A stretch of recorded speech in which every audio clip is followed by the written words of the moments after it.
Good afternoon, everyone. This is Mark Molina, CEO of Molina Leadership and Business Development Solutions. We're really excited today to have one of the local Latinx community leaders who has a very profound role within the state of Oregon. Her name is Ashley Espinoza. And before we get into this interview, I want to begin with Ashley's bio. She has founded an organization called Latino Professional Connect, where the focus is to help Latino business owners grow in their relationship, grow in social capital, and grow in their capacity to be effective business owners, successful business owners, in support of one of another, as well as the knowledge of local community resources and assets that can help them. I will begin reading her bio.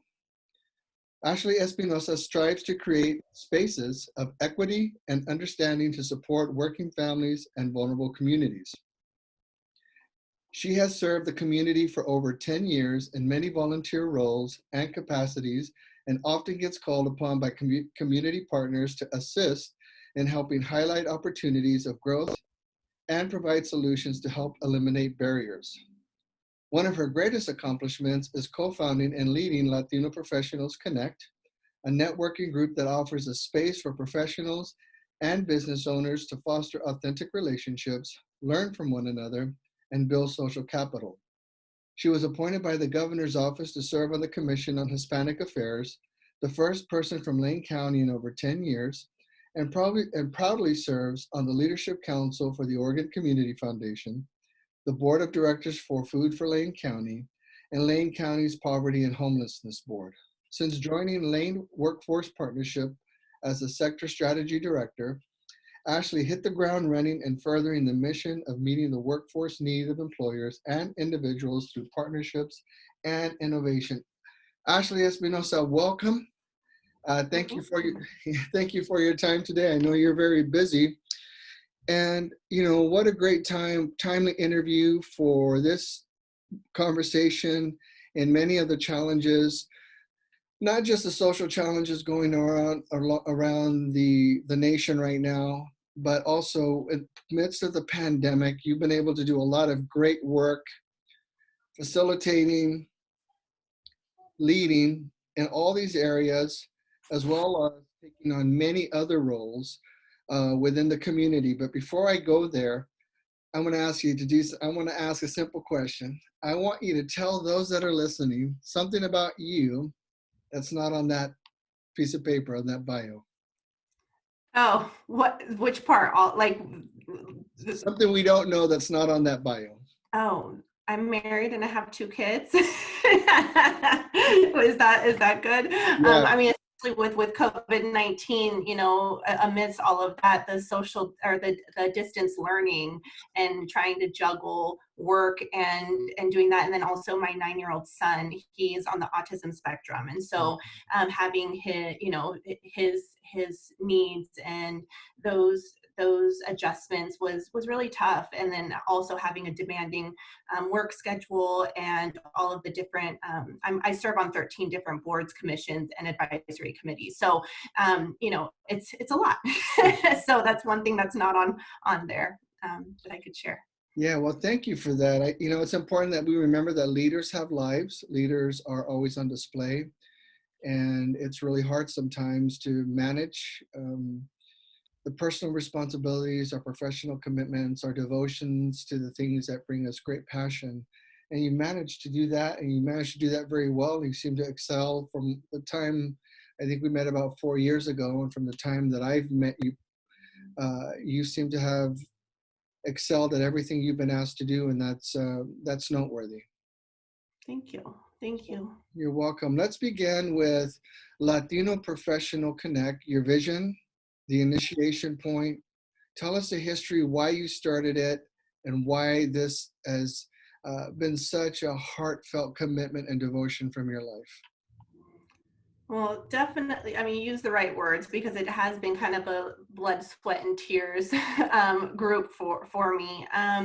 So it started because there was a group that was started, and I think that you were part of the initial start of the Latino Business Network with the Eugene Chamber, if I'm not mistaken. Yeah. So that dissolved in 2014. And actually it dissolved around the same time that I found out my son was autistic. I was actually the chair of the group around that time. And when I found out my son was autistic, and again, like kind of now that I'm sitting on so many different boards and hearing so much information, I now understand even my own struggles and my own pain, and where I didn't understand it before. So autism wasn't talked about in my home. It's not really talked about in the Latino community. And so when I found out my son was autistic, I thought it was cancer. I mean, it could have been cancer for me, is what I thought. I had never heard of the term before. I didn't know what that meant. So when I stepped away from everything, and then when I came back to the workforce in at the middle of 2015, when I figured out that he didn't have cancer, and he's just brilliant, and I think he understands the world a little bit better than the rest of us do.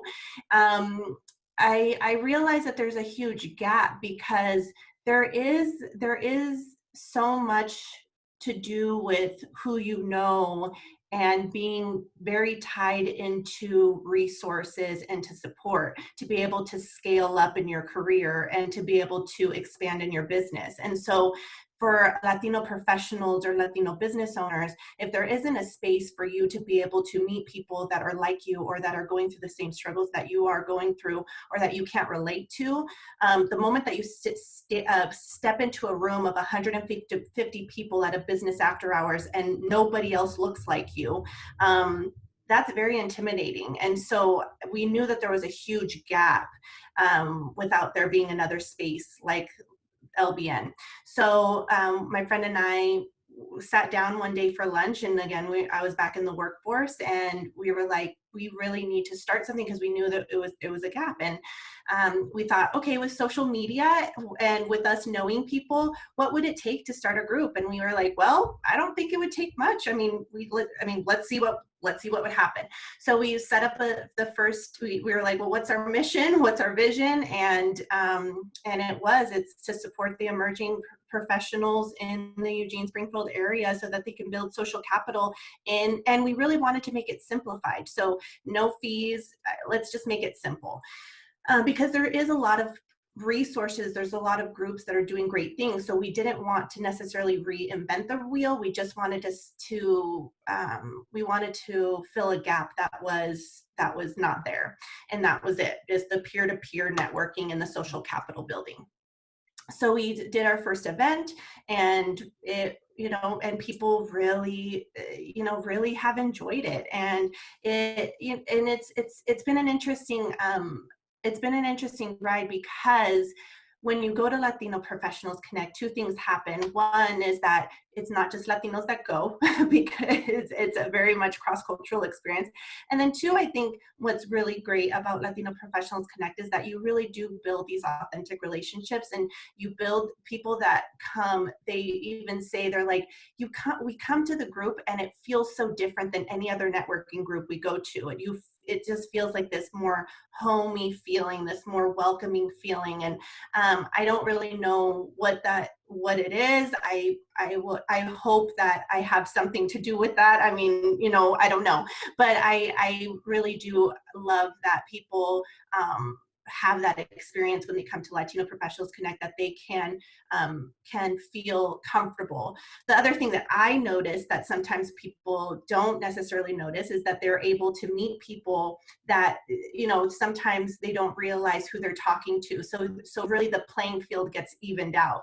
So sometimes you'll be talking to, we'll have the CEO of a big company there, and then we'll have someone that just started their landscaping business, and they'll be having a full-blown conversation, and then I'll go talk to the small business owner, and they'll be like, oh, I'll be like, oh, how did that conversation go? And they'll be like, oh, that was great. And then, and then sometimes they won't even remember who they talked to. And I'll be like, oh yeah, they're the CEO of this company. And they're like, oh my gosh, why didn't you tell me? Like, I'm so embarrassed. And I was like, no, that's good. Like, you don't have to be intimidated, so Latino Professionals Connect also gives a space for people to gain confidence in what it is to network, because then they can then go to the business after hours, to a Springfield Chamber event or to a Eugene Chamber event or any other event, and already know what to expect, and participate in so many other opportunities, and not just it be our events, because there are things that we don't do that other spaces do provide. Yeah, I appreciate the observation, the awareness that you have that is specific to the Latino community. Is sometimes you don't always feel very at ease when you walk into a room that's got 100 to 150 people, and there's not very many people, if any, in there that look like you. Mhm. And I went through that when I first got out of the Army and came here and got into the business world and started coaching soccer and football and all of those things. And I ran into that quite a bit. So I know that challenge. It's real. I know that some people might shake their head and maybe try to discount that a little bit, but that's a very real barrier for people to want to engage, to come out. And I think it's great that you have that venue and that platform for these. I met so many Latino business owners at your events that um, I had never seen and I had never heard of, but they have very viable businesses and they're working really, really hard to be successful.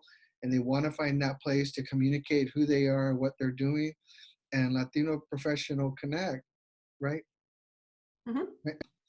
I have so many acronyms in my head. No, I know there's so many. Yeah. They have that chance to walk in the room and not feel overwhelmed and not feel intimidated. And they get to tell their story. And that's one of the benefits of your organization. Yeah. And go ahead. No, go ahead, sorry. I noticed that you have access to, you put on very meaningful programs. You have very good speakers come in with very real success stories, success tracks, and that with your platform, you're trying to impart those principles of success to those that come. Talk a little bit about your vision for that, where you're drawing your resources from.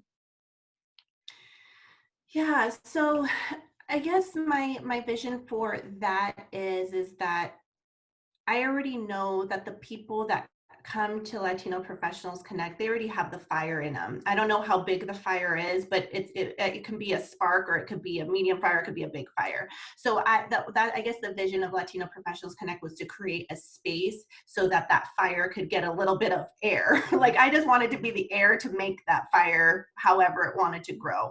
And so I feel like the more I can get information, I don't really know what information is gonna trigger for someone. So anytime I hear anything that I'm just a curious George, like everything is amazing to me. That's why I'm involved in everything. My mom actually had to deal with me since a very young age of doing a lot of awkward things as a child, because I was always so curious. Like, I used to be a hostess in front of not a convenience store. It was a little store in Junction City. It was called Jim's Market, and I would like say hi to folks when they were walking in. I would be like, "Hi, come to Jim's Market." Like, I'm just weird. So so I just, as I hear things, see things, I'm like, what if this is something that will inspire someone? What if this is the connection that somebody needs to, because I know, even though people say I pulled myself up from my bootstraps and that's how I made it, that I don't believe that for 1 minute. I don't care who you are. Somebody, somewhere, somehow helped you in one way, shape, or form, even if you acknowledge it or not. Like, somehow there was something, even if it was like a quote that you heard, or somebody you heard, something that inspired you to act. And so, with Latino Professionals Connect, like, we and in Lane County, we have the most nonprofits per capita, right? So I feel like we're in a complete perfect space to just bring those people and those partners out, so that people can hear what's out there, and then they can hopefully say, I identify with that, or how do I tie into that, or that's exactly what I wanted to do too. How can I be helpful with that? And so again, I haven't, strategized too far in the sense of knowing exactly how the pieces were going to fall into place. But I did know if people got to the point of making it to Latino Professionals Connect, and I was able to bring bring these great organizations or these powerful or amazing people to the space, things were going to happen. And even from there, I mean, it's just shown that that's just what's been happening. I mean, it's pretty incredible, like the stories, or just seeing the activism even from it, the civic engagement. People come in starting out wanting to, just maybe just meet some people, or they think it might look interesting, and then I'll see them, start volunteering for giving out food boxes, or getting curious about, doing different things. And I'm like, yes, like get involved civically into your community. Like, it's not just about your business, but what does it holistically look like to be a community member of your city or of your community? Like, what does that look like? And so, especially since we live in such a small community, I think that we have to think about how are we multifaceted, and how do we use all of our talents, and how do we make those shine, and how do we translate those talents so that other people acknowledge them as valuable.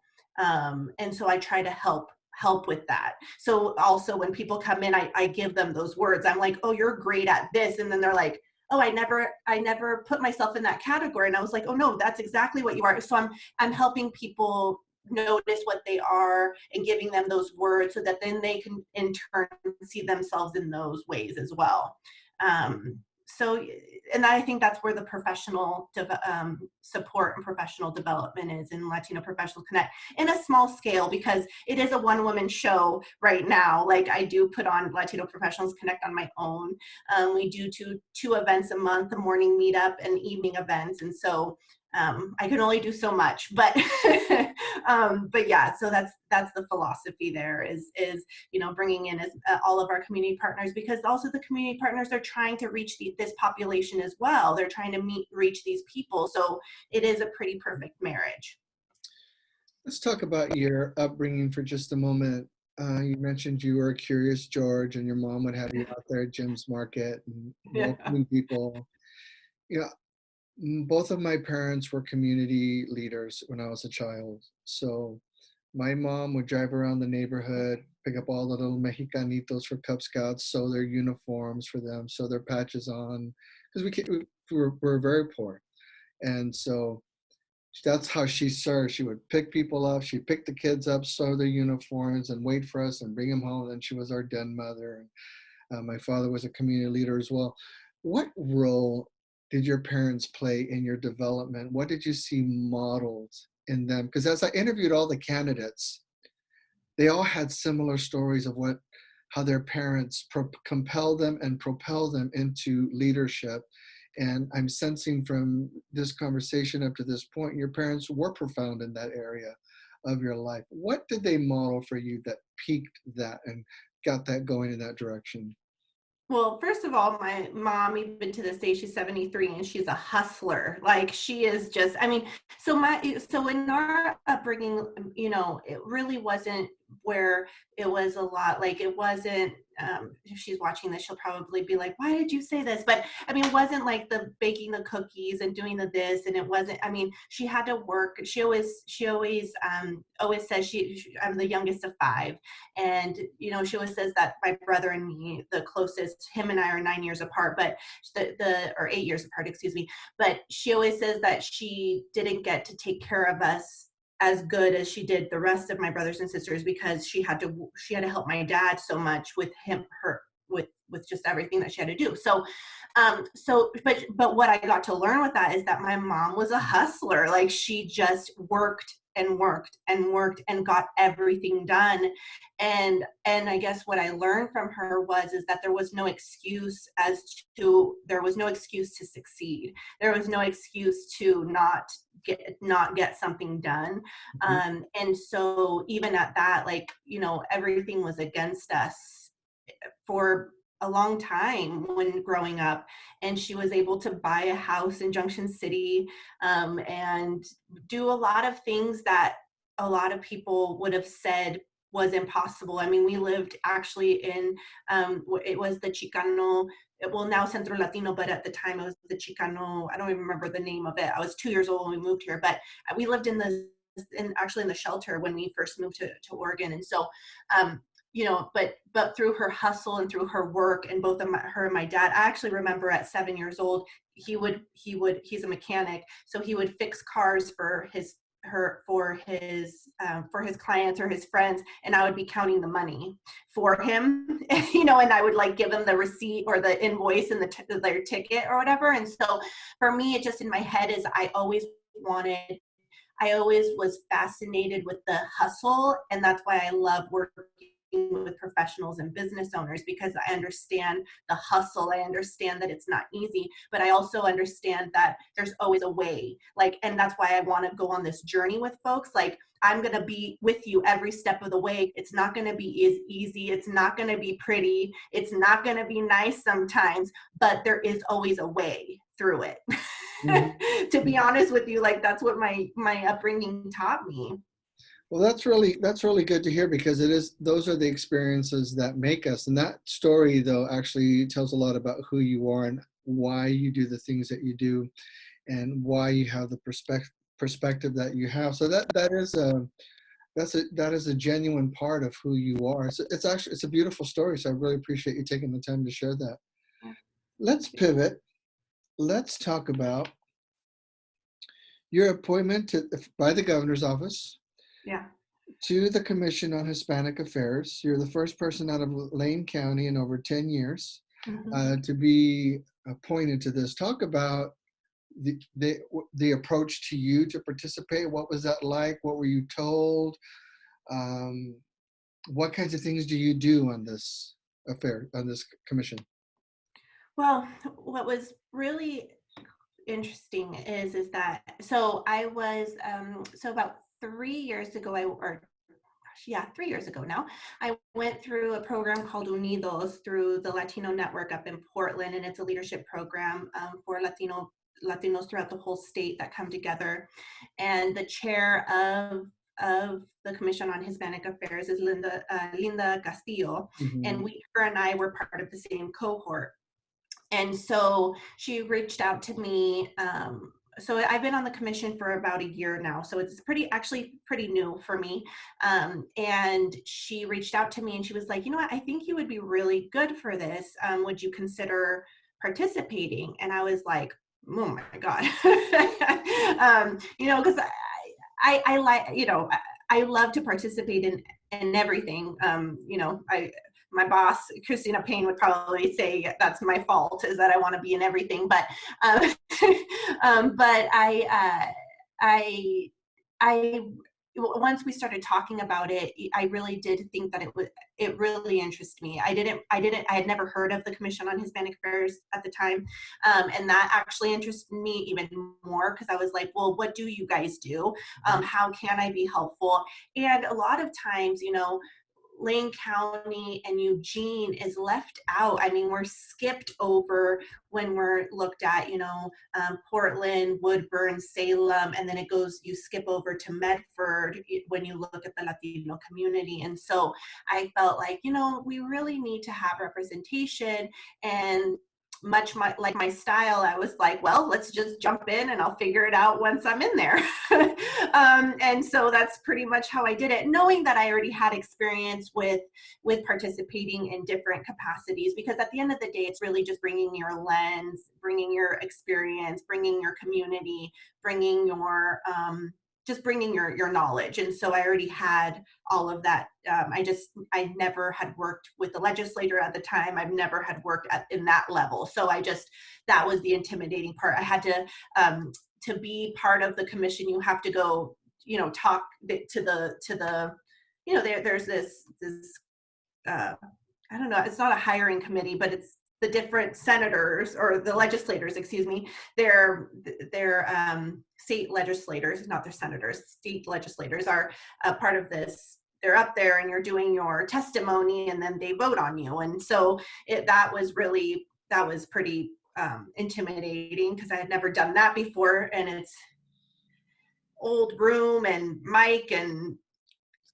just not a comfortable setting for me. And so I just, it was just interesting. But I did it, and it was exciting though. I took a lot of selfies in front of the Capitol, and I was excited. I called my mom after when I did it. It was a roller coaster of emotions, because going back to what we were talking about earlier, although I do the grind and do the hustle and do all of this stuff, like, I do suffer a lot from imposter syndrome a lot. That's something that I have to deal with all of the time, because I do work with a lot of highly intelligent people that have very big titles.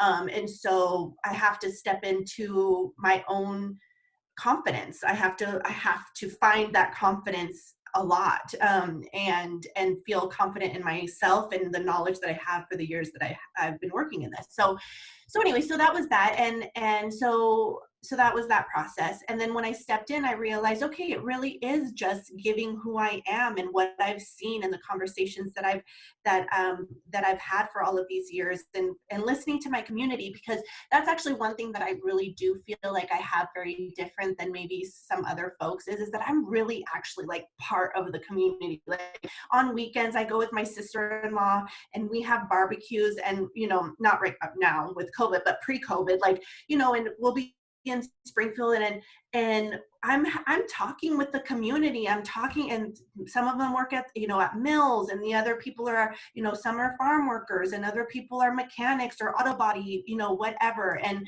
I'm actually, and obviously I'm not interviewing them or I'm not talking to them like if I'm like, and how do you do your job? I'm not talking to them in that way. It's really like, I'm part of the family, but I get to hear, like, candidly what their lives are like, and what my life is like. Like, my husband, he moved here when he was 13 years old from Mexico, and his experience. And so my dad, he still doesn't speak English, and he's been in the United States for 40 years. And so I'm like literally part of the community, and all of the things that we talk about, I've lived them, I've seen them, I live, smell, and breathe and talk them all the time. So it's not anything that I may be thinking about. It's what I know. So through the commission, what is nice about it, and it brings it to the next level, which I've never had the opportunity to do, is that we get to go testify at the Capitol. We get to write testimonies. We get to write testimonies. We get to go testify. We get to look at different bills. We actually, this last time I was able to be part of this process, because like I said, I'm one of the newer commissioners. We get to like go over like certain words that we want to just be looking at. So for good or for bad, like, we want to keep our eyes on different bills that are coming that could be bad for our community, or also that we want to be fighting for our community to advocate for. And then also we bring stuff to the commission, and we can say, this is what's happening in our community. How do we elevate that to the legislator? And how do we create policy language around this so that we can push for this? How do we do research maybe around this? Like I said, we have so many commissioners that, they have their doctorate in this and that, and all of these amazing people. And so we do research on mental health, and we do research on all of these different things. And so we're able to like build policy around really entrenched issues that there's no movement because the laws won't allow for it. And so we have to be able to move those things. And so through the commission, we're actually able to do those really great things. And so that's what we get to do. And a lot of times the reason why I don't think people know about the Commission on Hispanic Affairs is because we're not really forward facing about it. We're actually more in the background, and we're playing in our community. So like me, I'm here in the community, I'm everywhere in our community. But then when I'm out working in the commission, I'm kind of just like, just kind of grinding it out at those meetings to do what I need to do, but it doesn't necessarily reflect back to it being on through the commission's work. I mean, if you go to the commission's website, you can see all of the bills that we advocated for, testified for, wrote. You can see all of them, and it's pages and pages and pages. So you do see the work that we're doing, but but yeah, we're kind of like the unsung sometimes in that respect. What are some of the things that you've personally given testimony about that have been very important to you? You've had this research, this work, access to this information. What are some of the areas that you've had the opportunity to testify that you knew would have impact? I actually haven't had a chance to testify yet. One thing that I really do hope to bring to the commission, though, is that we want to focus more on workforce and jobs, and so that actually hasn't been something that has been worked on. Hasn't been worked on a lot, and they've been focusing a lot on mental health for the last few years. And so one thing that I really want to bring to the table is civic engagement and jobs and economy. So the 7 strategic areas that the commission works on is education, jobs and economy, justice, safety and policing, housing and stable families, health and healthcare, civic engagement, and then environmental justice. So it's like, I mean, it's a lot. And so my passion is around jobs and economy, and then it's around civic engagement. And so I really want to start digging into that. And I'm actually really excited because I have a good relationship with Boley and with Commissioner Val Hoyle. And so we've already been in talks about how do we, how do we start working with each other more to be able to look at what does this look like? Because where do we start? What does this look like? So yeah, the work hasn't necessarily started yet, and I personally have not been able to testify, but I have been able to help more on the community engagement side of things, because that's where some of them haven't been as strong. And that's, again, more of my strong suit is, what are the rest of the folks doing to be more involved in their communities? Some are professors, and some are, counselors or therapists. And so they wouldn't necessarily have the access to people like I do, because I have a networking group and my job is to be out in the community. So I have that advantage to have the community engagement piece down. And so that's been kind of my role. I found myself as I'm kind of been more like, how do we get you all to be more participants in your community and start talking about the work that we all do in your communities? Because we have commissioners from Ashland, Albany, Ontario, Salem. So we're pretty spread out that way. And so I think it would be really good if we started to use all of our strengths and to do those things. So like I said, I'm still pretty new. We meet every other month, and then COVID hit. So I haven't really been able to do too much, but I hope to do more. Yeah. So how big is the commission? There's 1, 2, 3, 4, 5, 6, 7 of us. That's good. Yeah. That's really good. Yeah. In the midst of the pandemic, a lot of legal documents came out, legal requirements came out, PPP loan, EIDL, lots of information was coming forth from the federal government, state government, both cities that were working together with the county to get loans out to try to help businesses. And in the process, some of the things that were realized where there was not dual language afforded. Many of the Latino-owned businesses never even had a chance to get access to any of those funds. And you and I'm not sure who some of your other partners were, or your community partners were. You guys were able to come into that setting and began to offer translation services, to begin to offer leadership, and to begin to make sure that the Latino-owned businesses were informed, had the forms in Spanish, had opportunities to hear firsthand what was required.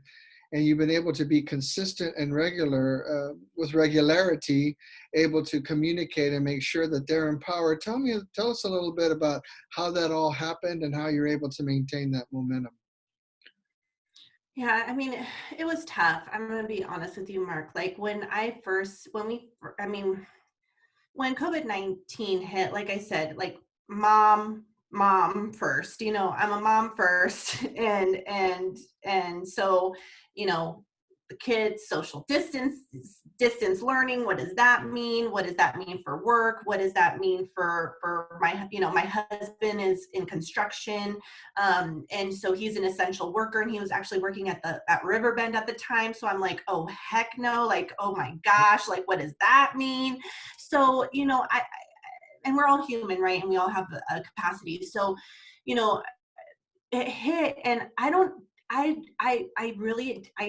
wasn't thinking, like, I didn't even think it took me probably a week where I was like, oh my God, nothing is in Spanish. Like, not a thing is in Spanish. And so it was pretty crazy that when so what's really nice though is I think that with years of like having really close relationships, and then also just the opportunity to be able to have those really good working relationships, people can quickly reach out to you and be like, we need to do something, what are we going to do? And then we can quickly do something. And so actually in this case, it was the city of Springfield that reached out to me in the economic development.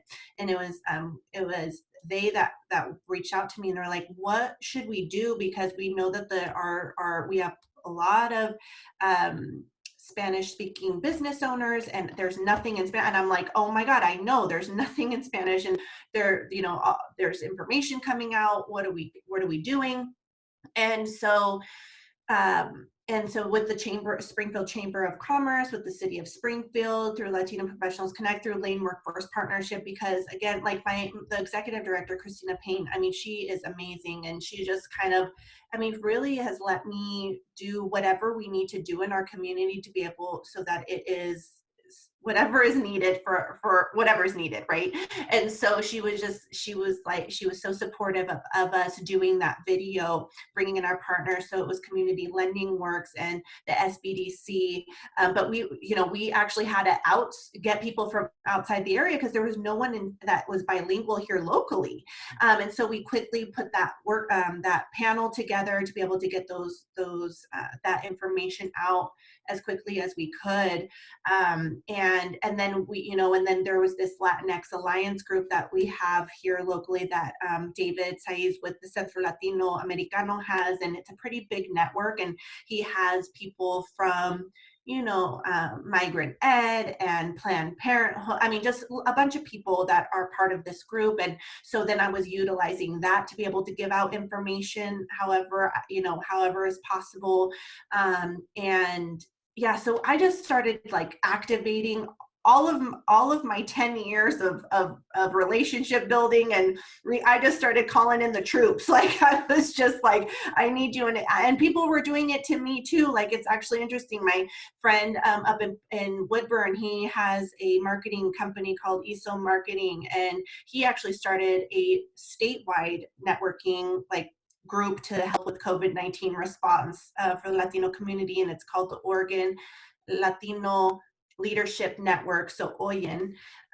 And he called me, and he's like, what are we doing? And I'm going to start this like town hall every week at 12 o'clock on Wednesdays. Like, can I count on you? And I was like, of course, like, let's do it. And so, then he started that, and then, we're supporting. So I think it was just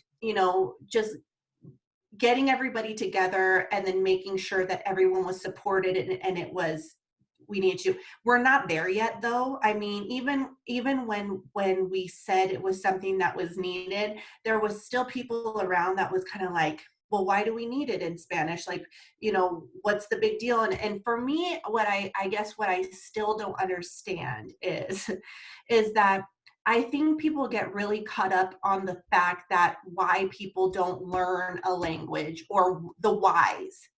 And I want to know, I guess my question is if we're in the middle of a pandemic, and if we're already in the middle of it and it can spread so quickly, does that matter at that point? Like, we need to get the information out with the information that gets to the people, especially that the numbers that of essential workers that are Spanish speaking or that are out in the field are not getting information of how to use protective gear. Are they getting protective gear? How to protect themselves? What is in the world is even going on? You know, all of these things. And it's just so interesting where it's like there's so much time wasted in the why and not in let's just do what's right in the moment. And so it was a pretty interesting situation. But yeah, so you know, it took about a week, 2 week lag. It took like a week for it to be like, oh my God, and then it took us about a week to like organize and figure out how do we even, you know, how do we to get it done, because it takes time. Like, also people assume that just because you speak Spanish it's very easy to translate paperwork. It's not that easy either. Translation is tedious and it's not easy, and just because you speak the language does not mean that you're the best translator in the world, and it takes time. So all of those things, you know, it's a process. And yeah, I don't know if I answered your question. I kind of went on a rant, but Well, but yeah. I think it's important what you just said, because just because people grow up speaking Spanish in the home, it doesn't mean that everyone learns to read it or write it. It doesn't mean that there's different levels. You have your legal terms, just like they have Spanish for law enforcement, Spanish for the healthcare worker, all these different learning and teaching modules. It's the same thing. We have people are signing contracts to borrow money, to apply for money, and that has to be put in the language of the person that wants to apply, so that they can understand what they're signing and understand what that's being asked of them. And I agree with you, Ashley. I mean, you know, bigger cities have these kind of documents in multiple languages. If you go to San Francisco or someplace like that, it's no big deal. And, you know, locally people want the Latino community to buy a car from them, rent a house, buy clothes, buy food, participate in this exchange of economic power, so to speak. The least you can do is be concerned about having it in language and in terms that they can understand, and they can equally participate in that process with some dignity and some courtesy. That's how I feel about it. You know, I think, you know, part of my story is my parents were Depression era babies. They grew up through the the civil rights movement. They didn't get to go to school. They had to quit. They had to work. My mother would not let us speak Spanish at home. And she would always say, this is America. And in America, you have to be able to read, write, and speak English if you expect to go to school or get a job.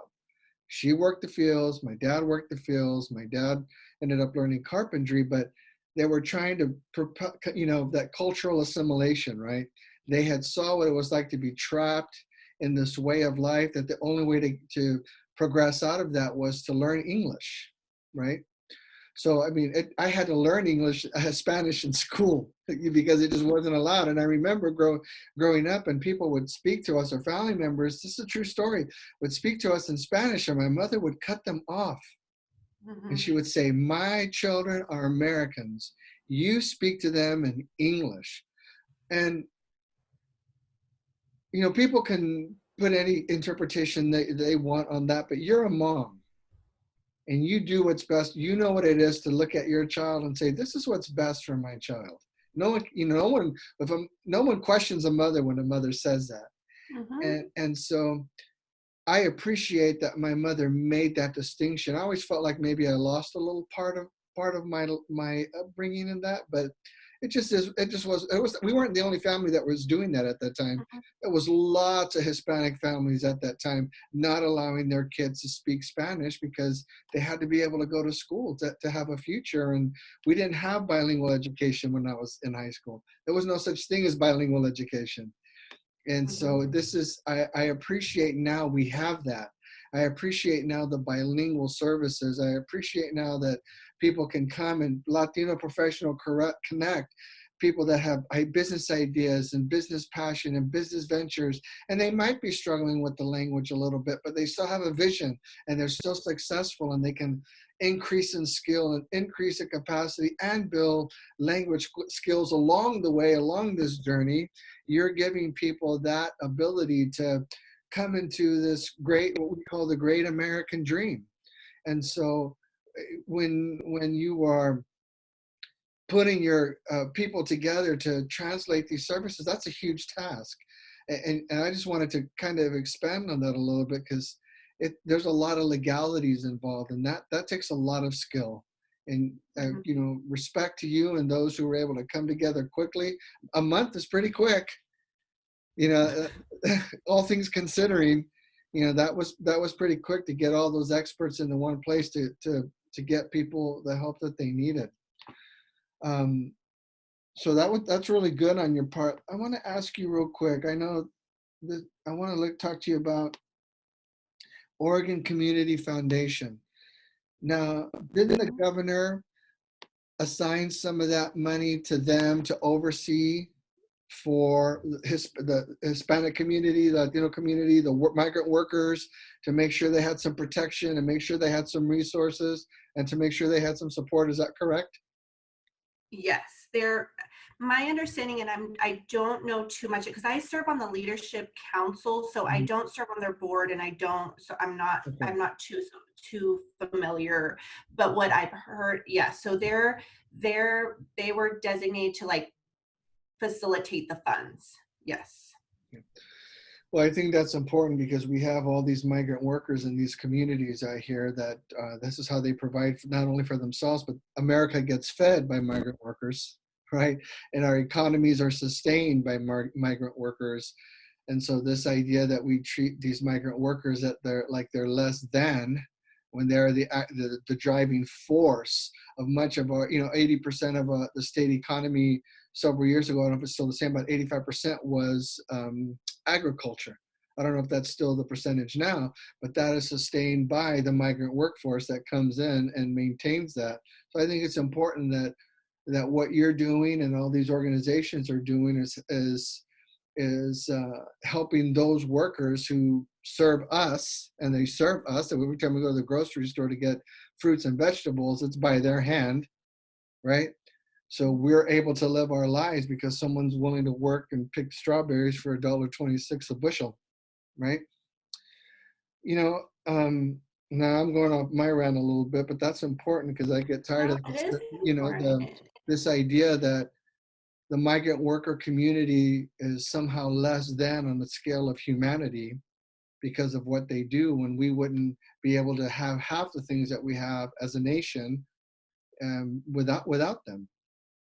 Well, I think it's interesting because what it is that the system was built on purpose. So the system was built this way on what I was talking about this the other day to a group, and I was telling them, I said, when predominantly white, and I've only experienced it in white spaces, so I don't mean to offend anyone when I say this, but so it's just my experience. When they'll say, gosh, I hate that the system is this way, the system's broken.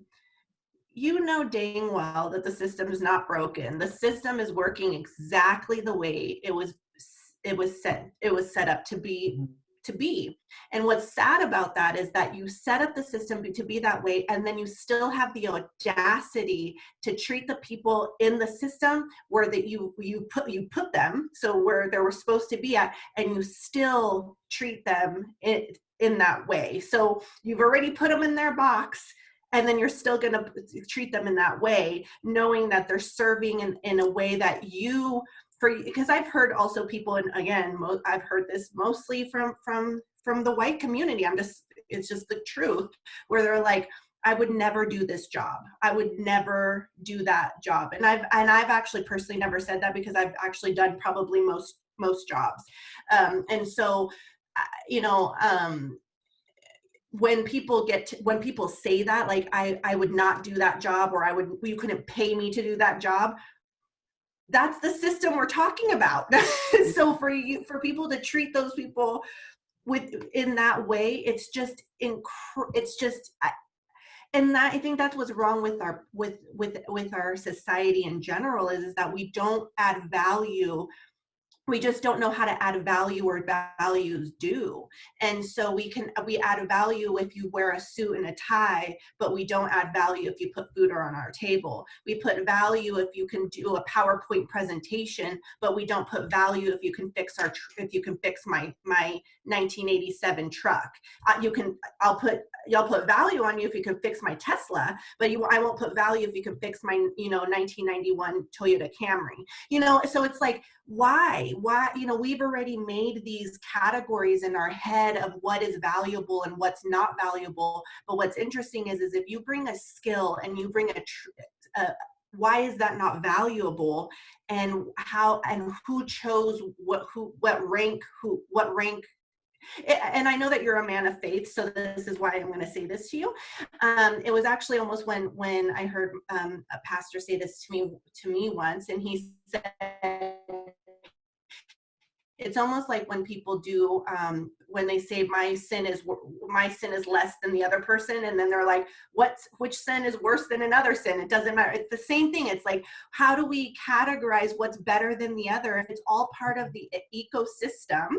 Why don't we value everything to be the same? And until we can do that, as humans, I think that we're going to have difficulty seeing eye to eye on things. Mm-hmm. It's a lot. It's a big issue. It's a huge issue, and there really are no easy answers other than going through them one at a time, doing the necessary hard work, having the really hard conversations, knowing that people will make mistakes, and still, as you work through it, and helping people work through it. And I really see this Commission on Hispanic Affairs. I too did not know there was one. And so I'm hopeful. I'm going to go look it up on the website, and hopeful to see, long term, what not the motivations, but the vision is for what change to address moving forward. Now, have all the bills that your commission has done work on, have they passed? Are they still pending? Are they in committees now? So a lot of them. So one of the big ones was the driver's license bill that happened. So the Safe Roads Act, that was a big one that, it didn't pass the first time, but then it ended up passing the second time around this time. The Student Success Act, that was a huge one that we were part of supporting that as well. And then really, actually, the Workers Relief Fund is the one that you were talking about for the migrant farm worker relief.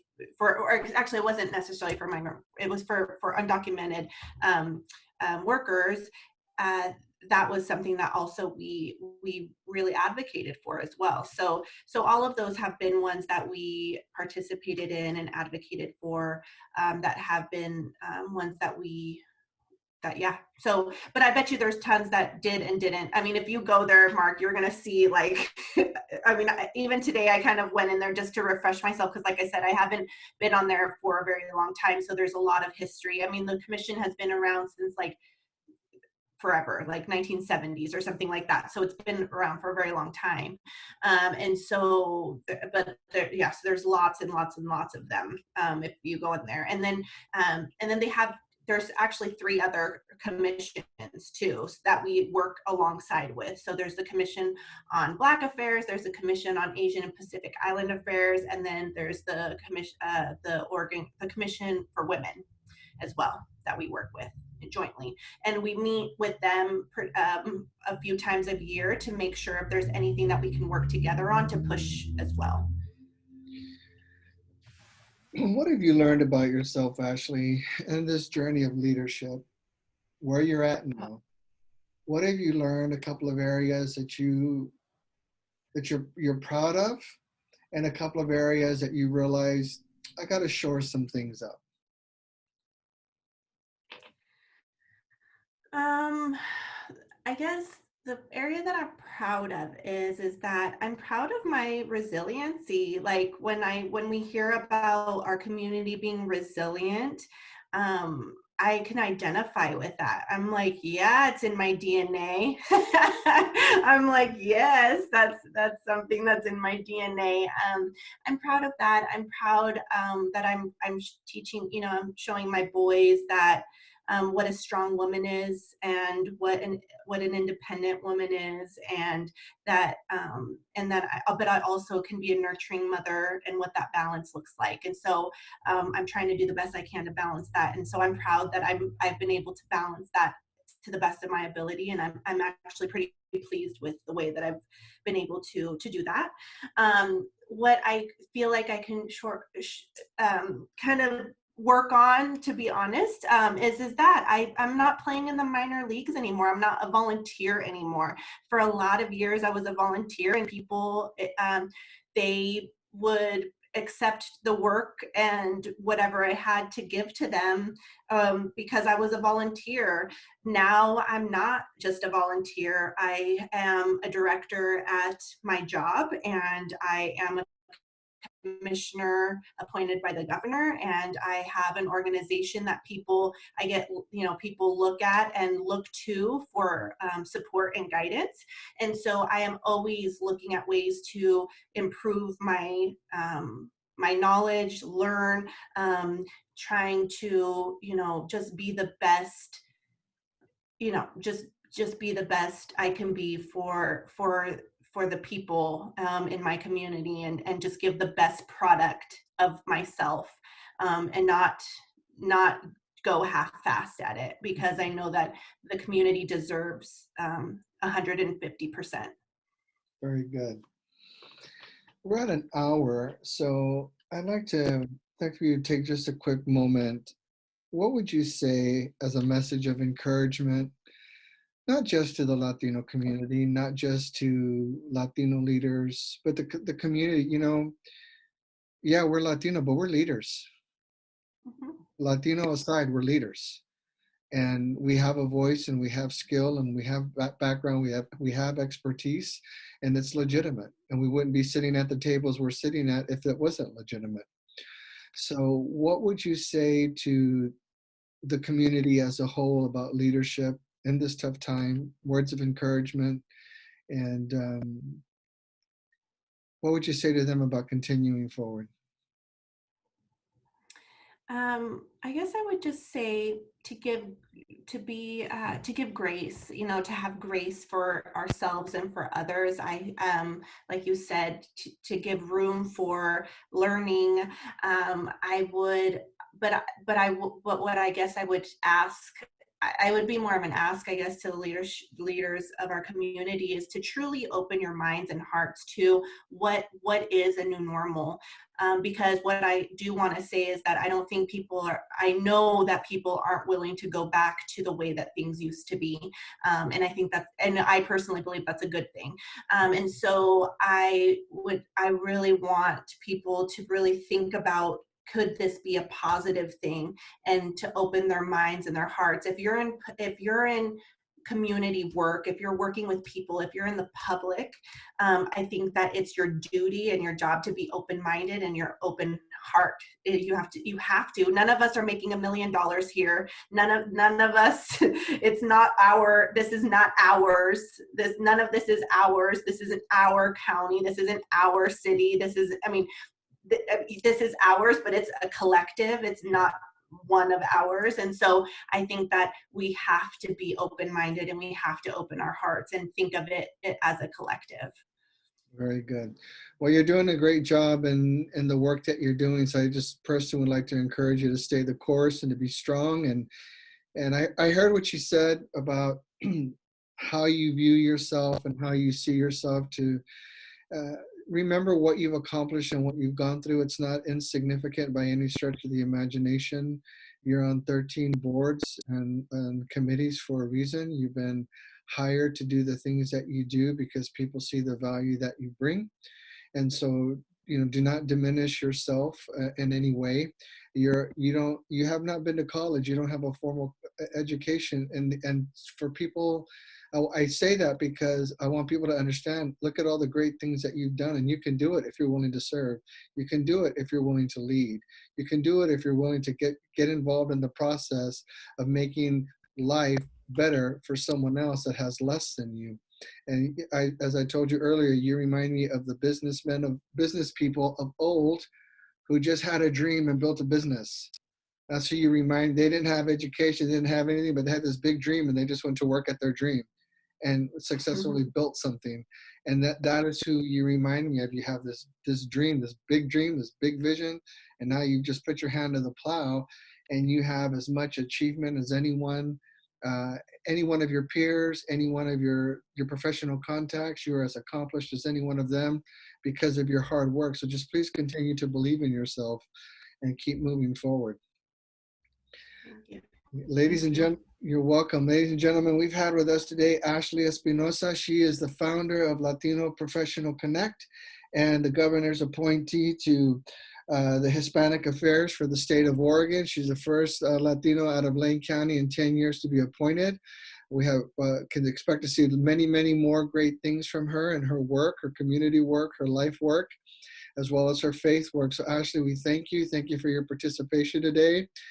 We'll talk again. You have a lot of other things I want to talk about. You do a lot of other things I want to talk about.